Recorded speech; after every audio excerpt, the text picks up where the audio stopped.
But today we're going to continue the series that Pastor Doug started called Family Matters, and I'm going to be speaking about grandparents.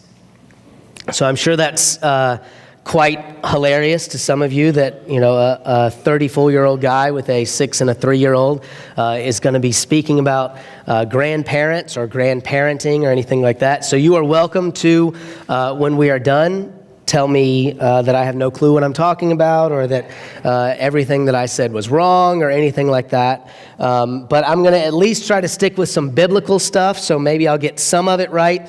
The practical application may be a little off, but I am in the unique position to still have grandparents alive, and actually great-grandparents alive, to remember my relationship with them as a little kid and kind of as a teenager and now into an adult.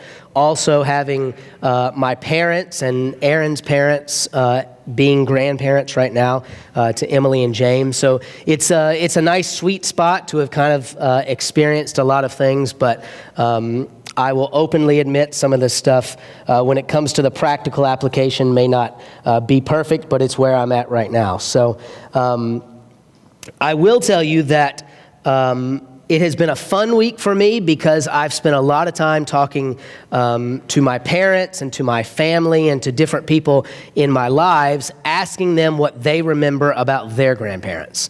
And if you aren't aware, grandparents today significantly different from grandparents 60, 70, 80 years ago. When I talked to my dad about his grandparents, and I think about how my dad acts with my kids, way different, significant differences. But I was able to kind of pick up on some similarities. I was talking to my dad, and I said, you know, tell me about what you remember with your grandparents. And he said, well, he didn't know his dad's parents. They had passed, but his mom's parents were still alive. And I believe the exact quote he used for his grandfather was, he was a mean cuss. And so I don't often think that there will be a time where James describes dad in that manner. But things, you know, transition and stuff changes. But as we talked about it a little more, he said, you know, I remember him getting me up early in the morning and making me go and pick vegetables. And then we had to get in the back of the truck and we had to go into town and we had to sell the vegetables. And he talked a little bit more. And then he said, but you know, if I had been really good that day, we would go back to his house, and he kept an ice box on his back porch with Pepsis. And he would have a frozen Pepsi, and it was always a trick for me to pop the top on the frozen Pepsi, and you know how water expands, and some of the Pepsi would shoot out the top. And so we would have to try to be real close and pop the top and still get that little bit of icy Pepsi that came out the top. And that was my reward. And that was really the only time when I got like Pepsis or Cokes or anything like that. And so even then, there seems to be this consistent mindset of grandparents kind of being the ones that get to spoil the grandkids. And I looked around online and I came across thank you. I came across a picture of what some people sometimes think about when they think about grandparents and some of their relationships with grandkids. And there seems to be a difference between grandparenting and parenting.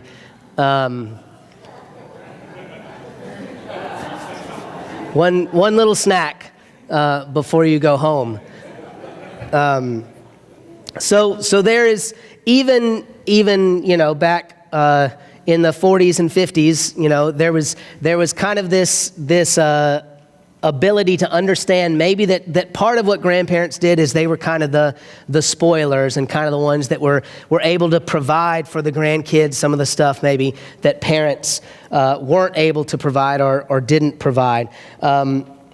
When looking through Scripture for verses on grandparents, there's really nothing that's like perfect, exactly directives to grandparents, because there's not really a word that described grandparents or any directives specifically to grandparents. You see references to your children's children and different things about that, but there's not anything specific to grandparents. So we're going to look in 1 Timothy chapter 5. We're going to be in verses 1 through 8. If you are using the Pew Bible, it's page 1194. And these are Paul's directives to Timothy about how to treat the people in the church. And so you'll see references to older people and references to younger people. And so in this case, because there's not any like great, wonderful, this is the grandparents verse that you go to in the Bible, we're going to utilize this as we think about how we should be interacting with our grandparents if they're still alive. If you are a grandparent, then how we can be interacting with our kids or with our kids' kids. So we'll read verses 1 through 8. Chapter 5. Do not rebuke an older man harshly, but exhort him as if he were your father. Treat younger men as brothers, older women as mothers, and younger women as sisters, with absolute purity. Give proper recognition to those widows who are really in need. But if a widow has children or grandchildren, these should learn first of all to put their religion into practice by caring for their own family and so repaying their parents and grandparents, for this is pleasing to God. The widow who is really in need and left all alone puts her hope in God and continues night and day to pray and to ask God for help. But the widow who lives for pleasure is dead even while she lives. Give the people these instructions so that no one may be open to blame. Anyone who does not provide for their relatives, and especially for their own household, has denied the faith and is worse than an unbeliever. So there's some specific instructions there, and Paul, even in verse 7, reiterates, make sure you're giving these instructions so that everyone is aware of the expectations. But I think, though we're talking about grandparents, I'm going to open up and talk to people who are not yet grandparents. The first takeaway for me there is that it is significant for us when we are interacting with our grandparents or when we're interacting with anyone that is older in our life, that we show them respect. And I think it has potentially become in vogue through TV shows, through the media, to kind of eye roll anything that happens from somebody who is older than us. Or to say, you know, okay, I'm just going to nod and smile. Thanks, Grandpa. It ain't the 50s anymore. This isn't what life is like. And to just sort of pacify them as if they're just talking and it doesn't really mean anything to you and you just want to show up so that they'll shut up. And really, I think it's significant for us as those of us who are not grandparents, that not only that we listen to what they're saying, but that we then process what they're saying. Because I would never say to anybody here that you have to do and implement everything that you hear from somebody that's older or for somebody that's a grandparent. But I would say that you need to listen and to process or at least contemplate what they're offering. Because whether or not you agree with what they're saying, their age, their wisdom, their experience offers information that should be processed, should be thought through, should be contemplated, and at least weighed with the type of relationship that you have with them. So if I were to interact with a random old person at Lowe's, that would have significantly less impact on how I would implement things than if I were to have an interaction with my grandfather. So we do have to weigh the relationship that we have with the individual, but it's still something that's significant that we need to be aware of. There are two vocabulary words, and I apologize, this is my teacher coming out, that I really want to make sure that we're clear on. In chapter 5, verse 1, it says, do not rebuke an older man harshly. And to rebuke is to express sharp disapproval. So again, Paul isn't saying that whatever is said to you has to be done. He says, do not express sharp disapproval. And when I think about somebody expressing sharp disapproval, it's almost like an immediate reaction. Like, Jay, I think that you should do no. Let me tell you why you're wrong. Let me tell you what I'm going to do. And this immediate response without listening, without hearing, without processing and contemplating what's being said to you. The second word in there, the second part of verse 1, but exhort him as if he were your father. And to exhort is to strongly encourage. And I thought about the number of times I have had an interaction with somebody older in my life, and I have been trying to encourage them. And honestly, it doesn't really happen. I mean, I'm sure it's happened sometime, but when I have interactions with older people, it is very likely that they're assisting me and not that I'm assisting them. And so I had to kind of think about that. You know, my role when I'm having conversations, when I'm having interactions with them, I should still be an encouragement. I should still be able to say from my viewpoint, this is what I would like for you to do. This is how I would like for things to happen. And again, doesn't mean it's going to happen. Just means that that's significant for me to do. So now let's flip it the other way. Let's think about if you are a grandparent, if you are an older person, something that you could also glean from these verses is the exact same thing. I think as a grandparent, as an older person, it is as significant for you to respect your children and to respect your grandchildren. We do not, in our house, have juice. Emily and James don't drink juice, they drink water. There's lots of reasons why that, and we've done lots of reading and deciding on that, and we're not like crazy anti-juice, like they go to a birthday party and we're like, no, cannot have that Capri Sun while everybody else has one, so I mean, they're going to have it here and there, but in our house, there will never be an opportunity for them to say, I want juice to drink versus water, and just something that Aaron and I have done. But it is really important and really significant and something that I'm really thankful for that both my parents and Aaron's parents align their household and align what happens at their house to the same thing. Because it could be very easy for us to bring them over to Nana and Papa's or to bring them over in Grandma and Grandpa's, and then when we leave to go do something, they're like, oh, come on, you can have juice over here. You at Grandma's house, you have anything you want. And again, there should be some time that as grandparents you get to spoil grandkids, but don't actively work against what your kids are trying to set into place. You can agree and you can disagree, but it shouldn't be that it's a completely different world where there are no rules and everything that mom and dad said gets flushed down the toilet when you walk through this threshold. Stay up late, do different things like that, watch movies. There's all sorts of ways that my parents, that Aaron's parents are able to spoil the kids, and it's not that big a deal. But there are a few things that it would really frustrate me if when they came back from Nana and Papa's, I had to deal with 2 or 3 days of, but we get juice when we go to Papa's house.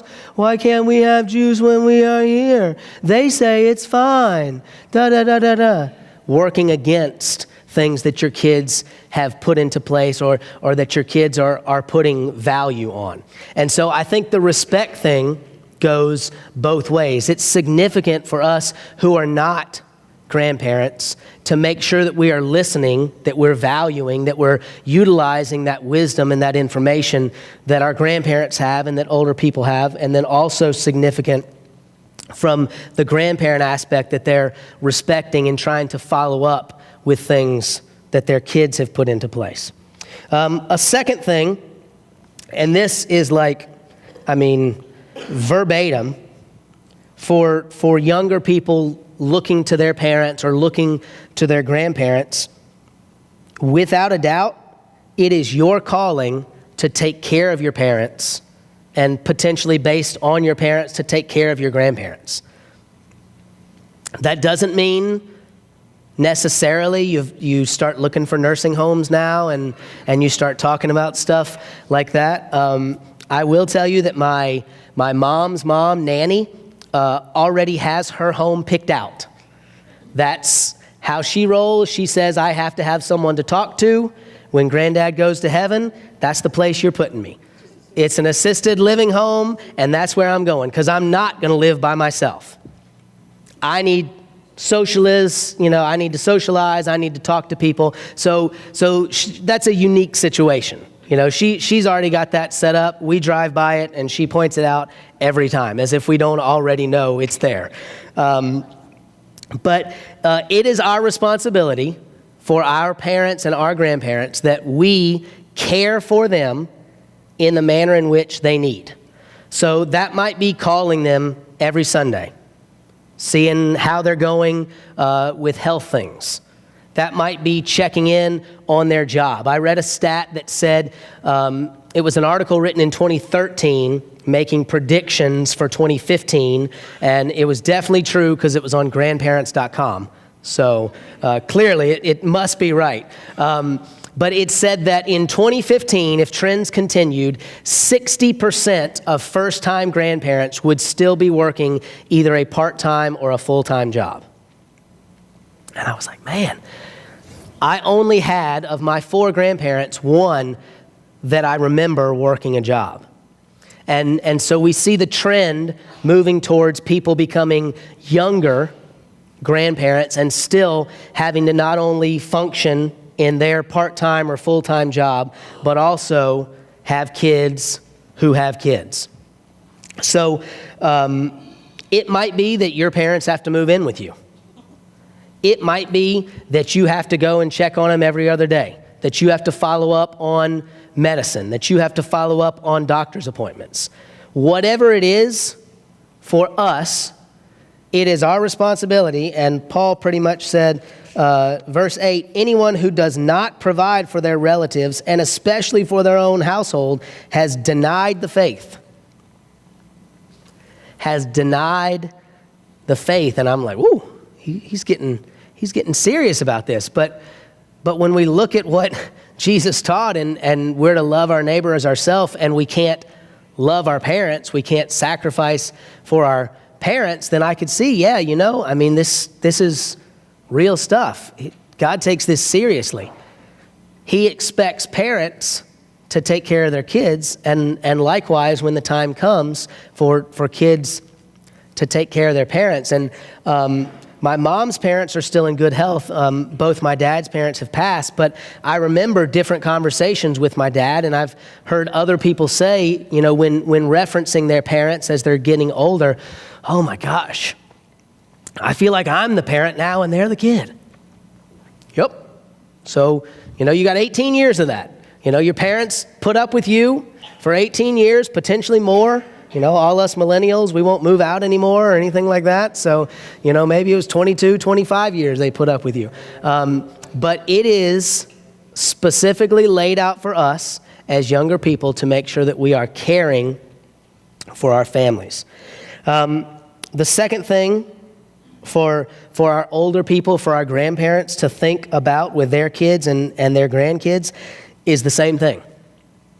When possible, take care of your grandkids. Now, I'm not talking about like free babysitting, though as one that has a 6 and a 3-year-old, I don't turn down free babysitting. They spent the night at Nana and Papa's last night. That was wonderful. We were excited about that.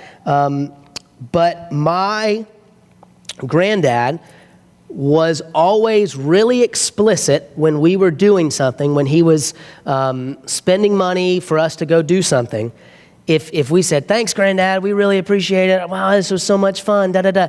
Every single time, without fail, he would say, Jay, we're making memories. Jay, we're making memories. Melody, we're making memories. And I promise you there is no one that runs a tighter budget and knows more about the investing game and everything that he does.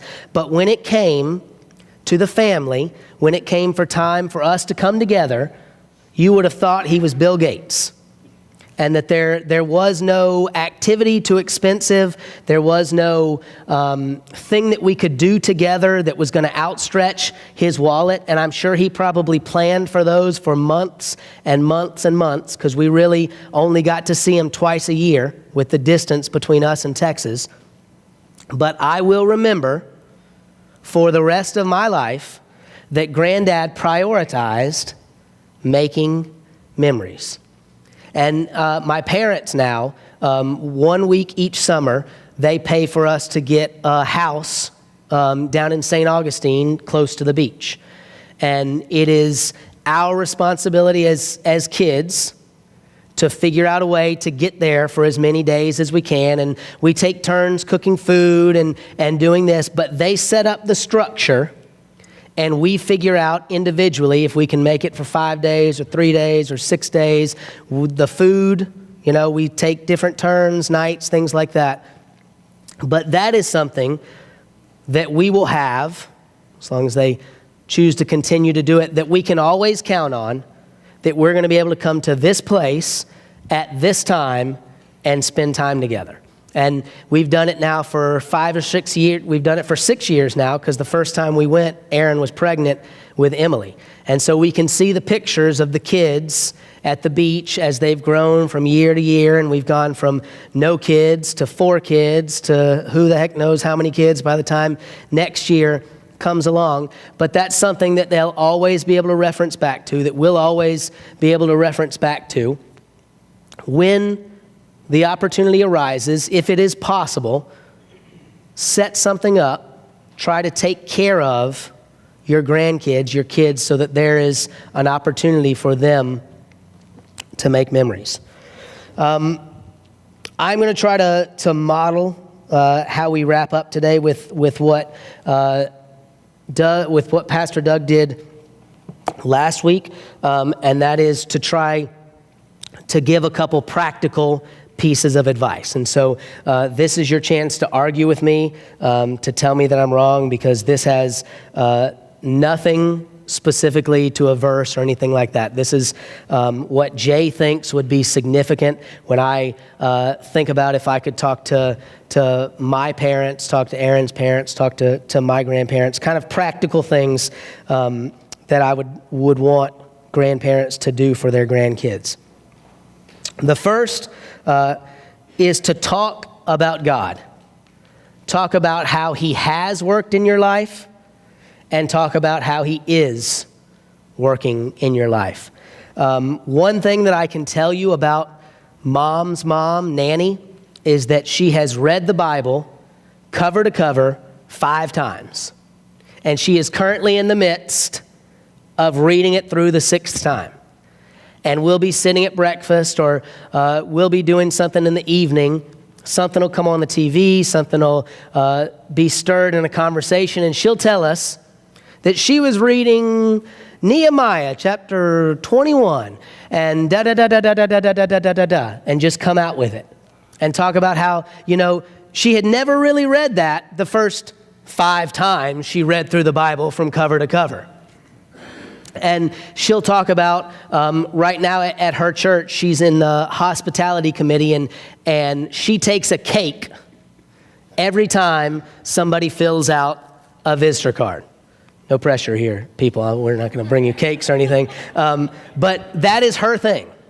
And I told you she's got her home picked out. She socializes. She'll talk to a wall if it looks funny to her. But she is going to, when she finds out that somebody came to their church for the first time, she's going to make a cake. She's going to go to their house, and she's going to give them that cake and tell them how happy she is that they came and that she hopes that they come back. And she's going to tell me about it, and she's going to tell Melody about it, and she's going to tell Joel about it, and she's going to tell Emily about it, and she's going to tell James about it. Because she talks about God. She talks about the impact that He has in her life. The second is to admit your shortcomings with parenting. I screw up pretty good deal. I want to know that my parents didn't get it right every time. Now, depending on your relationship with your kid, there may be some strife there based on screw-ups with parenting. So I don't want to tell you that that's going to be the easiest conversation, or that your kids are going to be thrilled about hearing the fact that you did something wrong or wish you had done something differently. But I promise you, as a parent, I want to know I'm not the only one who feels like I'm messing this up sometimes. I want to know what you would do differently, how you would change. And again, back to that respect thing, not that I'm going to do exactly what you said, but that I'm going to listen and hear and process and contemplate through that. Provide advice, not directives.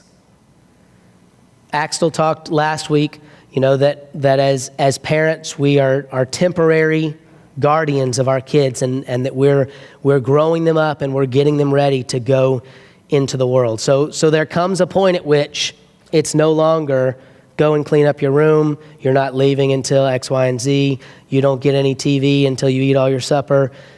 We have to transition from directives to advice. And then something that both of my grandparents did a really great job on, have a safe and a loving house.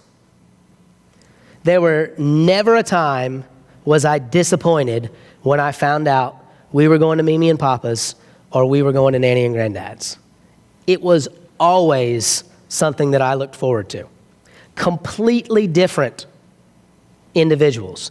Mimi and Papa, 15 acres, went and picked vegetables, farm, chickens, watched lots of game show reruns in the morning because they couldn't be out in the heat.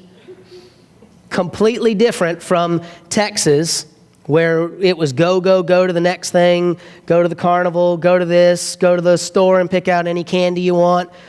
Separate ideas, separate ways in which we interacted. But every time I was told we were going to one of those places, I was excited. Because I knew that I was going to have a great time. If that meant I was snapping peas and watching Jeopardy and concentration and press your luck, no whammies, one of those things, or if we were going to, we went to Number 1 Fun Street and we did the Granbury July 4th Parade and we did lots of stuff in Texas. But it was always an exciting time because I knew I was going to be loved, I was going to be taken care of, I was in a safe place where I was going to have a great time and we were going to make memories. Let's pray.